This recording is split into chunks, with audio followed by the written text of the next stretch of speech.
वृंदावन की पावन भूमि पर यमुना के किनारे बसे रावल गांव में एक दिव्य बालिका ने जन्म लिया। यह बालिका थी श्री राधा जी, जिन्हें आगे चलकर प्रेम, भक्ति और समर्पण की सजीव प्रतिमा माना गया। कहते हैं कि राधा जी का जन्म अत्यंत रहस्यमय था। जब उनका जन्म हुआ तब उन्होंने अपनी आंखें नहीं खोली। ऐसा माना गया कि वे तब तक नेत्र नहीं खोलेंगी जब तक स्वयं श्री कृष्ण उनके सामने न आए। राधा जी के माता पिता वृषभानु महाराज और कीर्ति मैया थे। वृषभानु महाराज गांव के सम्मानित और धर्मपरायण व्यक्ति थे, जबकि कीर्ति मैया ममतामयी और कोमल हृदय की थीं। राधा जी बचपन से ही अत्यंत शांत, गंभीर और तेजस्वी थीं। उनके चेहरे पर अद्भुत आभा रहती थी, जिसे देखकर सभी ग्वाल बाल और गोपियां मोहित हो जाते थे। एक दिन ऐसा आया जब नंदगांव से नन्हे कृष्ण वृषभानु महाराज के घर आए। जैसे ही बाल कृष्ण राधा जी के पास लाए गए, राधा जी ने अपनी आंखें खोल दी। ये दृश्य देखकर सभी चकित रह गए, मानो आत्मा ने अपने परमात्मा को पहचान लिया हो। उस क्षण से राधा और कृष्ण का अलौकिक बंधन प्रारंभ हुआ, जो साधारण बाल स्नेह से कहीं अधिक गहरा था।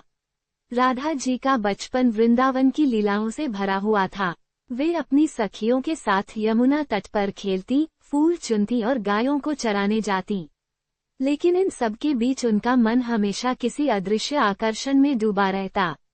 बालकृष्ण की बांसुरी की मधुर ध्वनि सुनते ही राधा जी सब कुछ भूल जाती।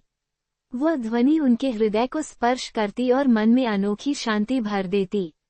राधा जी में बचपन से ही करुणा और सेवा का भाव था। वे दुखी प्राणियों को देखकर व्याकुल हो उठती और अपनी सखियों के साथ मिलकर उनकी सहायता करती।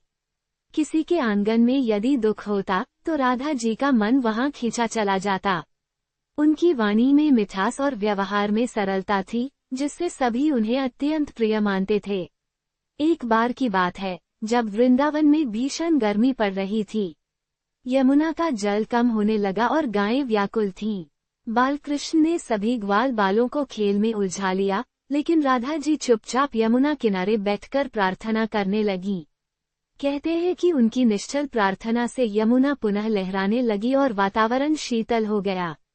ये घटना उनके बाल्यकाल की दिव्यता को दर्शाती है। राधा जी का बचपन केवल खेल और हंसी तक सीमित नहीं था, बल्कि वह भक्ति का प्रथम स्वरूप था। उनका प्रेम किसी अपेक्षा या अधिकार का नहीं, बल्कि पूर्ण समर्पण का प्रतीक था। बचपन में ही उन्होंने सिखा दिया कि सच्चा प्रेम वही है जिसमें स्वयं का अस्तित्व भी ईश्वर में विलीन हो जाए। इस प्रकार राधा जी का बचपन हमें ये संदेश देता है कि प्रेम, करुणा और भक्ति जीवन के सबसे सुंदर आभूषण हैं। उनकी बाल लीलाएं आज भी भक्तों के हृदय में श्रद्धा और आनंद की अमृतधारा प्रवाहित करती हैं। वृंदावन की गलियों में आज भी ऐसा लगता है मानो नन्ही राधा अपनी सखियों संग मुस्कुराती हुई खेल रही हों।